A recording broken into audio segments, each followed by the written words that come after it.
Hello दोस्तों, इस video में आपके सामने यूपीएससी, एपीएफसी, ईपीएफओ का जो नोटिफिकेशन है 2025 का, उसके बारे में डिस्कस करूंगा कब तक आ रहा है। और मैंने कुछ दिन पहले आपको बताया था, 4-5 दिन पहले, कि एपीएफसी का जो रिक्विजिशन है यूपीएससी को भेजा जा चुका है मिनिस्ट्री की तरफ से। और उसके यूपीएससी में वो रिक्विजिशन है जो अंडर प्रोसेस है। और इसके रिगार्डिंग मैंने आपको आरटीआई भी दिखाई थी, और ई और एओ के रिगार्डिंग भी एक अपडेट आ रही है, उसके बारे में बात करेंगे।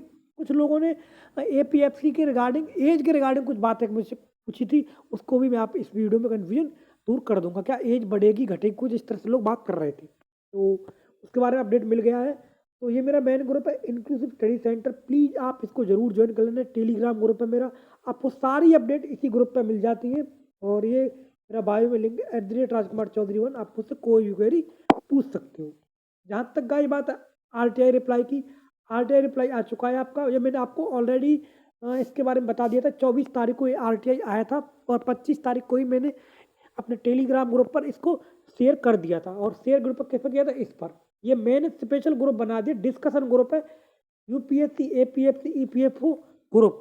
अगर आपको इसका लिंक चाहिए, इस टेलीग्राम ग्रुप का, यूपीएससी, ईपीएफओ, एपीएफसी का, तो इसी वीडियो के डिस्क्रिप्शन में आपको लिंक मिल जाएगा। लेकिन फिर भी आपको लिंक नहीं मिलता है, कई बार ऐसा होता है कि चीज़ें दिक्कत हो जाती हैं, तो आप जो मेरा मेन ग्रुप है ना, इंक्लूसिव स्टडी सेंटर, यहाँ पर मैंने इस ग्रुप को डाला हुआ, आप थोड़ा स्क्रॉल कर लेना, आपको ये ग्रुप मिल जाएगा। और फिर भी नहीं मिलता है तो बायो में लिंक है मेरा @राजकुमार चौधरी 1। आप मुझसे पूछ सकते हो, मैं आपको इसका लिंक बता दूंगा। तो आप प्लीज़ इस ग्रुप को ज़रूर ज्वाइन कर लेना, यहाँ से आपको सारी चीज़ें मिल जाती हैं।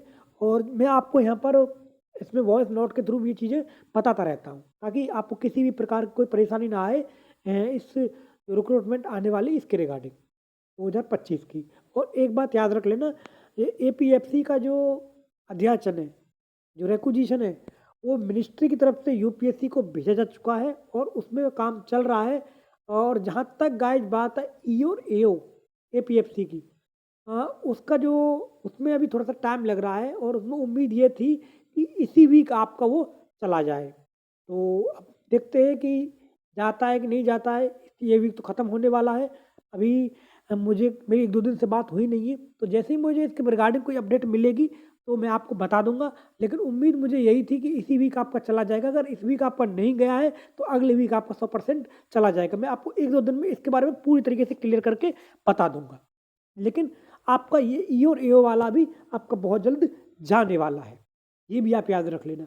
बस थोड़ी सी इसमें एक चीज़ रह गई है कि कुछ लोग ये कह रहे हैं कि ये सर दो जो नोटिफिकेशन है दोनों साथ में आएंगे, लेट आएंगे, किस तरीके से होगा। तो वो 99% संभावना ये है कि दोनों नोटिफिकेशन आपके साथ में देखने को मिले। और यही वजह है कि नोटिफिकेशन को आने में देरी थोड़ी सी हो रही है।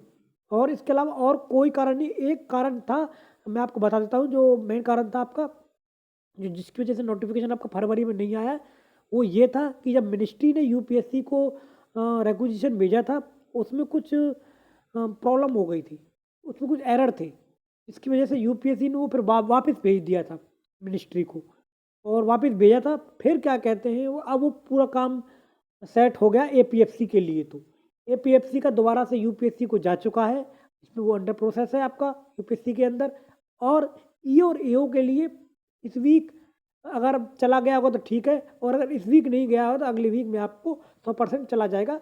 अगर, क्योंकि अभी 2-3 दिन से मेरी बात नहीं हुई, मैंने आपको ऑलरेडी बता दिया, मैं 1-2 दिन में आपको क्लियर करके पूरी बात बता दूंगा। तो इसलिए आप प्लीज़ इस ग्रुप को ज्वाइन करना ना भूलें। जहाँ तक गाइज बात है नोटिफिकेशन आने की, नोटिफिकेशन कब आएगा, देखो नोटिफिकेशन या तो मार्च के एंड में आएगा, और या अप्रैल में आ जाएगा आपका, क्योंकि दोनों का नोटिफिकेशन कंबाइन आने वाला है, साथ में आएगा। यही वजह है कि अब नोटिफिकेशन में थोड़ी सी देरी हो रही है। पहले देरी क्यों हुई थी, क्यों नहीं हुआ था, वो भी कारण मैंने आपको बता दिया है। अब बात है एग्ज़ाम डेट की। एग्ज़ाम डेट के बारे में आपको पता है, देखो मैं यहाँ पे यूपीएससी का कैलेंडर लेके आऊँ, अगर आपको नहीं अंदाजा रहा तो मैं अगली बार लेके भी आऊँगा। यूपीएससी में रिजर्व डेट जो है आपकी, आई थिंक जून है, और जून के बाद आती है अक्टूबर की। तो या तो जून में आपका पेपर हो जाएगा 5 जून के आसपास कर, अगर जून में पेपर नहीं होता है तो आपका पेपर जो आपका अक्टूबर में हो जाएगा। 2-3 महीने का आपका ऊपर नीचे हो सकता है। और आपको ये टाइम, एक बात आप, मैं आपको फिर से कह रहा हूँ, बार बार कह रहा हूँ, कि ये आपका सिंगल पेपर है। एक single paper can change your whole life. Not your whole life, कि आपके जो खानदान का अस्तित्व है उसको बहुत गुना बढ़ा देगा। ए क्लास लेवल की जॉब आपको एक सिंगल पेपर से मिल जाएगी।